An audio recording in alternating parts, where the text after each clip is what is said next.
O áudio que vocês vão ouvir agora é parte do podcast Xadrez Herbal.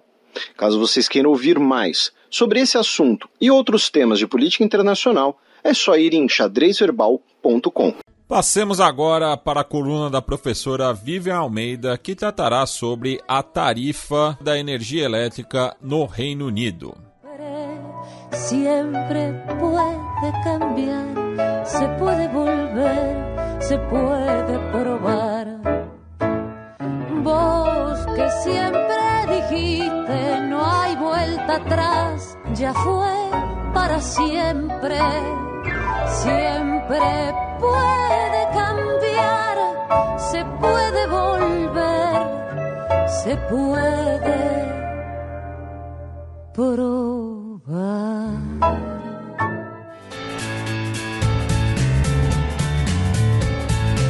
Gambito da Dama.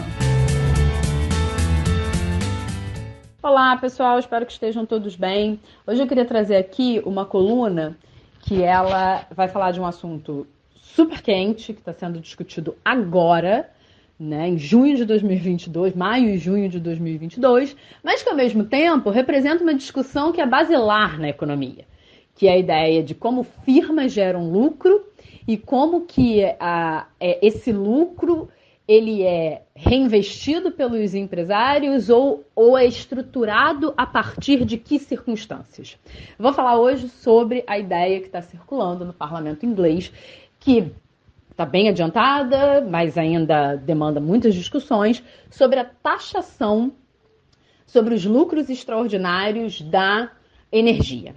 Por que isso é importante de discutir? Por que isso, assim, como eu disse, né, é uma conexão direta com a própria teoria econômica? Não só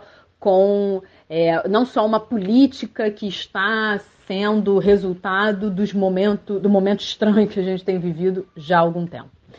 Basicamente, quando a gente está falando sobre teoria econômica, e a gente já por muitas vezes tratou desse tema aqui, a gente relaciona a gente relaciona não, né?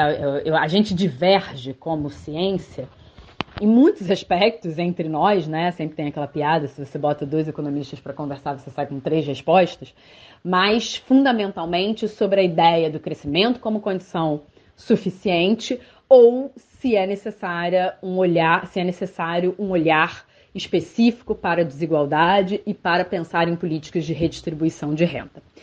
Se a gente olha pelo aspecto do crescimento econômico, a ideia para que o crescimento econômico seja uma condição suficiente é, essencialmente, que a gente crie estruturas e instituições que garantam que as firmas serão livres, poderão produzir, poderão oferir seus lucros, porque a perspectiva é de que, a partir desses lucros, haja um reinvestimento dessas firmas e o desenvolvimento de novas tecnologias que, ao fim e ao cabo, vão se traduzir também para nós consumidores como aumento de bem-estar. Todo mundo fala sobre, olha,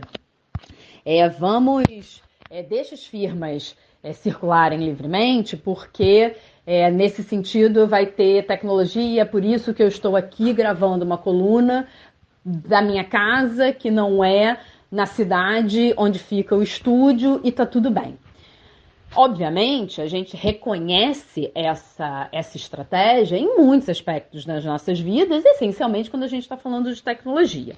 Mas, ao mesmo tempo, quando a gente pensa sobre o olhar da desigualdade e pensar na desigualdade como também um problema estrutural que demanda e enseja políticas específicas para que seja mitigada, ou pelo menos reduzida ao ponto de não comprometer o desenvolvimento, o lucro das firmas não é uma fórmula aplicável para qualquer tomador de decisão privado. Mas, de alguma forma, é demandado um olhar sobre qual é o produto que está sendo comercializado e como ele impacta o bem-estar dos indivíduos.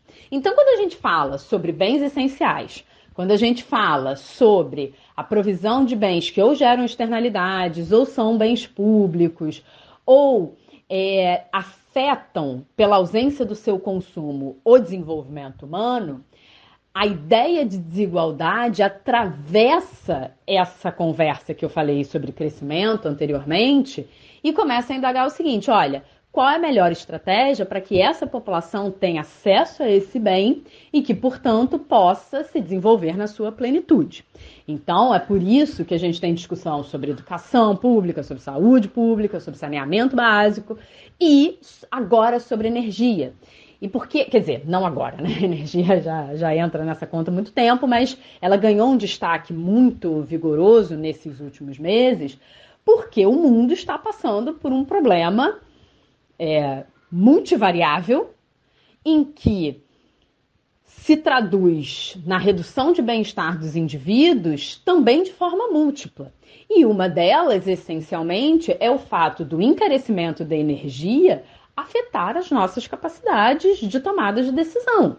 Porque isso está afetando, por exemplo, e duramente, o processo inflacionário. E a gente sabe que quanto menor a renda, quanto maior os índices de pobreza, mais a inflação compromete definitivamente o bem-estar das pessoas.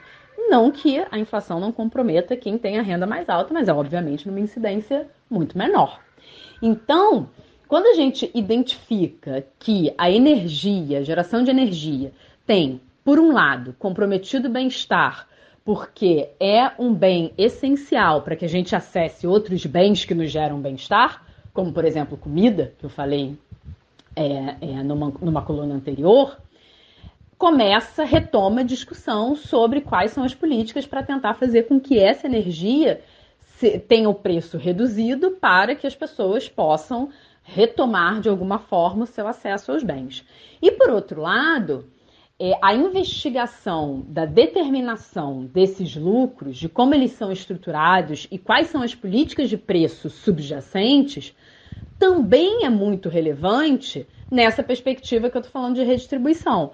Porque, essencialmente, a ideia do parlamento inglês é de que, na verdade, a taxação desses lucros não é porque você está fazendo uma discussão de que o lucro é imoral, né? Estou sendo aqui exagerada, hiperbólica, mas para chamar a atenção mesmo. Mas porque esse lucro ele está relacionado a uma variação de preço que não se traduz em reinvestimento. Isso não é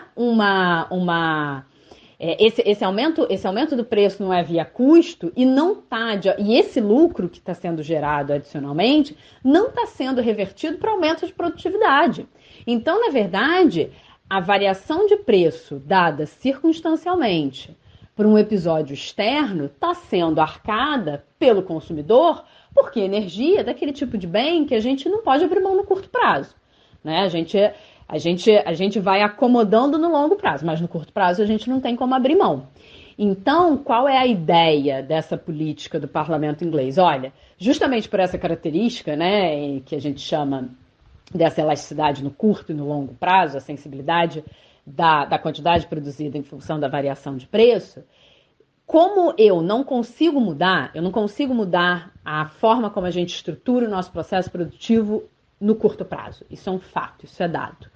Então, essa taxação de 25% nos lucros extraordinários, ela seria justamente uma forma de induzir uma mudança, induzir no sentido de acelerar, porque essa é uma discussão que já está rolando há bastante tempo, uma mudança nas fontes de energia para que a gente possa atravessar esse período e tentar já ter uma substituição da geração de energia, de como a gente estrutura as nossas relações econômicas, justamente para esse período, né? Assim, no curto prazo eu não mudo, mas no longo prazo eu consigo readaptar, e é nesse longo prazo que eu estou tentando incidir para que estimule que essa taxação ela seja um estímulo, porque um dos acordos, né, uma das premissas dessa política é que quanto mais reinvestimento tiver, quanto mais investimento em novas tecnologias as empresas revelarem, menos impostos elas pagam. Então, essa é a ideia do parlamento. Você taxa agora para você induzir uma mudança de comportamento para que no longo prazo você tenha uma reacomodação das fontes de energia. Então, eu achei que era uma discussão super interessante porque, de novo, ela é de total fundamentação econômica. A gente fez aqui meio que um condensado do curso de micro. E, ao mesmo tempo, ela é daquelas coisas que eu gosto muito de falar, que é sobre políticas, né? Assim, qual é a política que está sendo aqui estabelecida? Porque é óbvio que isso é uma decisão. Então, essa decisão é baseada em quais fundamentos econômicos? A ver quais são os resultados. É claro que ainda tem muita água para rolar. É claro que não é trivial você implementar uma política dessa. Os agentes, eles respondem com base em incentivos, então não é fácil predizer qual será o comportamento das firmas a partir dessa política, mas, sem dúvida nenhuma, a gente tem aqui um ponto muito interessante para debater sobre como o mundo, né, da década de 2020 tem se reajustado frente a tantos episódios marcantes dessa nossa era. É isso, pessoal. Espero que vocês tenham uma ótima semana e até semana que vem. Beijos!